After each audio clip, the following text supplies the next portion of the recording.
We're in a war for our attention and we are being slaughtered. I mean, the average knowledge worker gets interrupted 56 times per day, checks their phone 144 times per day, and checks email or Slack 36 times per hour while at work. The result? Only 11 minutes of deep work a day, which not only destroys our performance but makes us unhappy and stressed.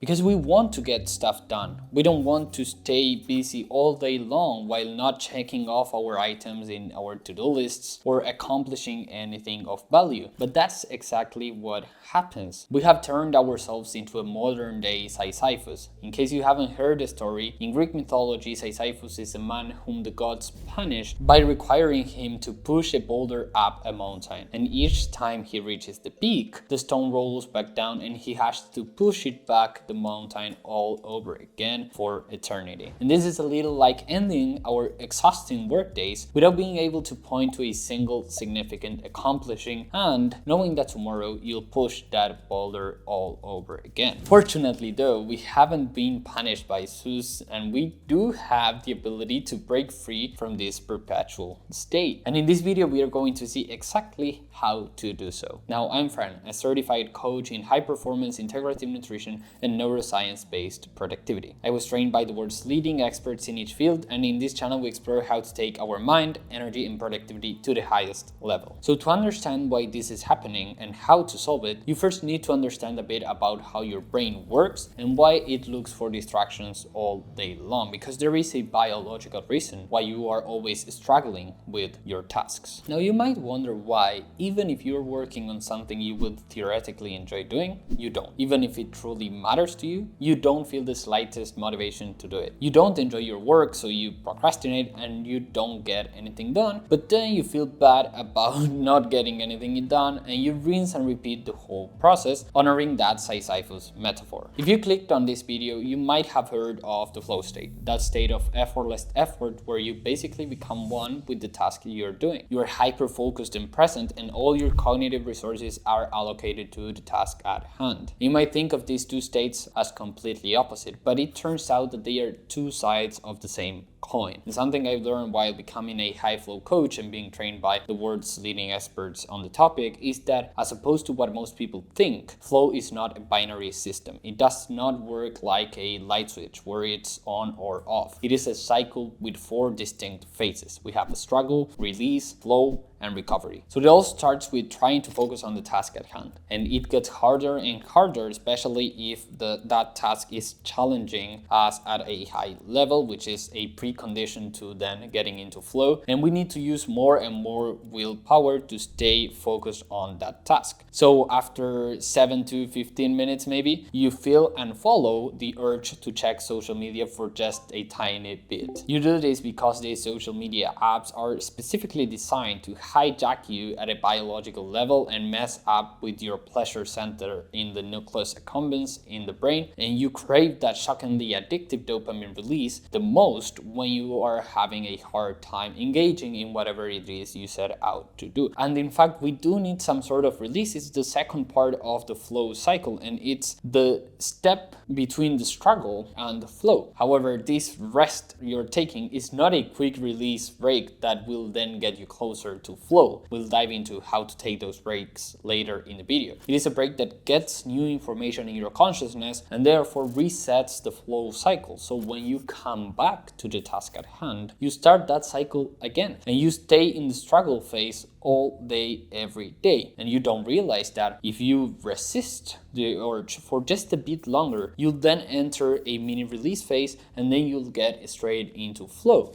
So the first message of this video and what you need to understand is that you shouldn't see struggling as a trigger for distractions, but rather as a reverse indicator showing you that you are closer to getting into flow, where the task will become much easier to complete.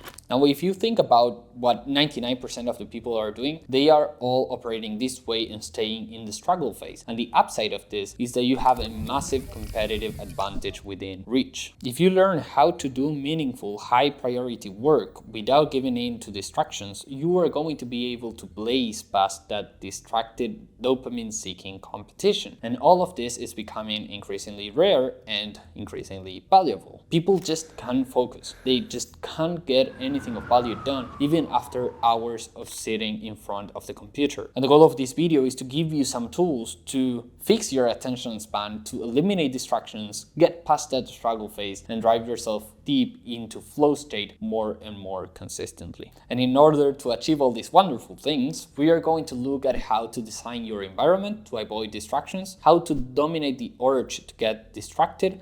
And as a bonus at the end, we are going to go through 3 ways to recover from a distraction you can apply right after watching this video to prime your mental state for focused work, if that's something you want to do after watching this video. So imagine you are inside a cabin in the woods and there is a very strong wind outside. If you try to work with your windows open, stuff will fall off your desk and you won't be able to work effectively. Now, would you try and work with the windows of the cabin open where stuff falls off your desk and it is a complete mess? No, of course you would just close the windows. However, you are not doing this when it comes to the distraction wind that's an inevitable part of the modern world environment. You are allowing the wind to come through via possibilities of distraction, and you are exerting willpower trying to push through and get stuff done instead of just making things easier for yourself and closing the windows. So second important message of this video is that you need to understand that the possibility of a distraction is a distraction itself. Let me repeat this because it's really important. A possibility of a distraction is a distraction itself. And just like noise cancelling drains the battery of headphones, our brain also gets drained by filtering possibilities of distractions so that you don't deviate from the task at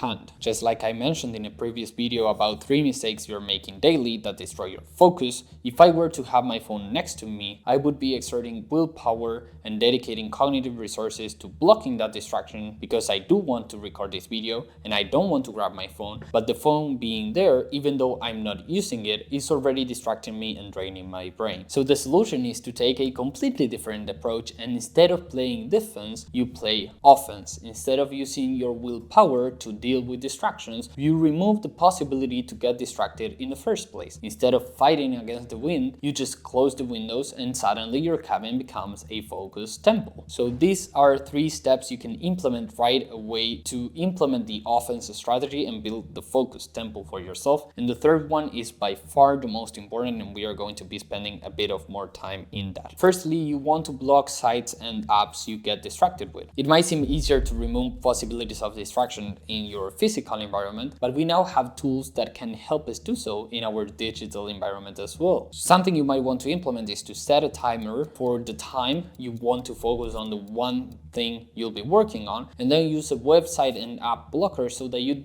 can't access anything that might distract you and that you don't need for the task you are going to get done. This way, instead of using your willpower, you would just not have the possibility to get distracted in the first place. Secondly, you want to take release breaks the right way. As your brain gets tired, it will crave taking a break. And of course, what do we do when we take a break? We grab our phones, we reply to messages, and we then go straight into our favorite social media app. But as we've seen, that's a great recipe for a fractured focus afterwards, and you'll reset the flow cycle and stay in the struggle phase all day long. However, breaks are important. After all, we need to go through a quick release phase before getting into flow, or at least a hyper-focused state. How you take your breaks is what makes all the difference. And basically, you want to operate like a light switch. You are either completely on or completely off, as opposed to a dimmer, for instance. When you're working, you're 100% focused. And when you rest, there is 0% of information getting into your consciousness. That's the golden rule of effective release breaks. You are not allowing any inputs in. So for instance, as the timer you set in step 1 keeps ticking, feel free to take quiet breaks as needed. This is something I've changed my mind on, and it has been a game changer for my own productivity. If you feel the need, go to the bathroom,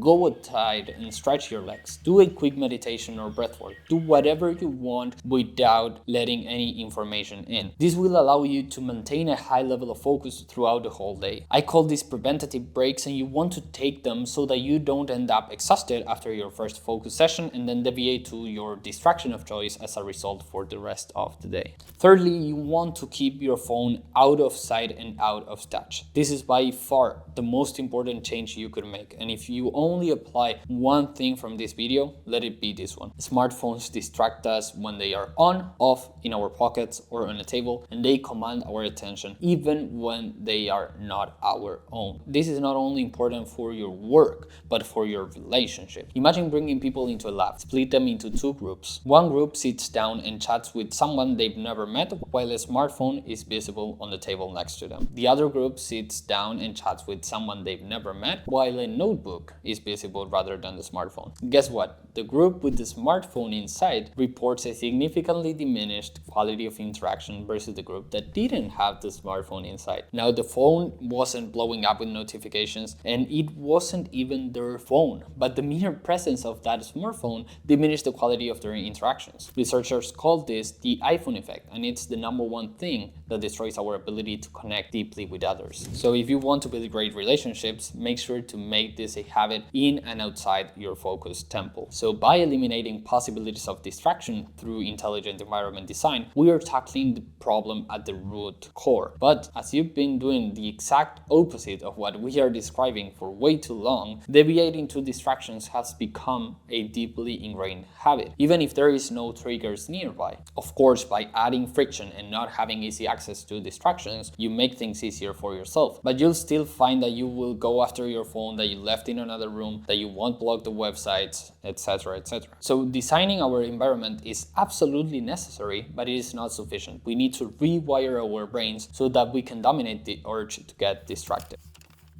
And if you want to effectively rewire your brain, you need to commit to being a unitasking machine. Do one thing at a time, literally. So for instance, when you are working out, work out. Don't work out and when taking a break, grab your phone and do whatever. When you're having lunch, have lunch. Don't eat and watch YouTube videos, even though I might benefit from that. Become incredibly good at this. Analyze your behaviors and you'll see how deeply embedded you have the habit of doing multiple things at a time or receiving more than one stimuli at a time. So when you do X, do only X, and ideally operating in a linear processing way, meaning that when you start a task, you work on that task until you finish it, and only then you move on to the next one. Now, this is your mid to long-term strategy, and if you follow this advice long enough, your whole brain changes. Suddenly, you don't want to receive stimuli after stimuli and you get to focus easier. But of course, this won't help you that much for the moment you get that urge to get distracted. So a tool that you can use when that happens is to focus on a physical sensation for about 10 seconds. You can take a few deep breaths and pay attention to the air going in and out, or you can also rub two fingers against each other with such attention that you feel the fingertip bridges. This will take you to the present moment and help you access a state of metacognition, where you are basically aware that you are aware. You become the observer of what's happening, and instead of being the person receiving the urge to get distracted, you become a third person, an observer, aware of what's going on, and it's in this state that you can make the decision to resist the urge much easier. Now, even if you apply all of these tools, you'll get distracted from time to time. And to recover, there are some great strategies to recover from a distraction effectively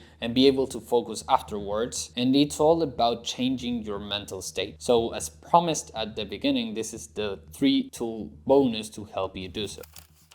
Firstly, you want to bore yourself by literally doing nothing, and the task you are avoiding will seem more tempting. This might sound a bit silly, but just try and take a boring break. Look at a wall, close your eyes, whatever. You only need 2 to 5 minutes for this to work, and it's quite effective. Number 2 is to let the snow globe settle. You are in this frenetic state when you get distracted and you want stimuli after stimuli after stimuli, information after information after information. So before jumping into work again, you want to change the state of your mind. Otherwise, you're going to get distracted again really easily. So this is just like when you shake a snow globe. You have to wait for it to settle before you can clearly see the scene inside. So don't force the work. Let your mind settle before jumping back in. You can do this by taking a boring break like we just said, or taking a walk, a nap, meditating, calming down, breathing, etc. And thirdly, you want to set clear goals. This is a really effective and easy strategy to implement. Write in intense detail what you need to do, the steps you're going to take to complete the task you'll be focusing on right now. This will help you reduce attention residue, that mental distraction that remains after switching from one task to another, making it difficult to fully concentrate on the new task. But by setting clear goals for this new task, you're letting your brain know what it needs to focus on next, making the transition easier for itself and lowering the attention residue that got stuck in task A, which in this case was a rumble of distractions. So to recap, if you want to win the war for your attention and get into flow more and more consistently, eliminate possibilities of distraction by designing your environment. Remember to block distracting sites and apps, take effective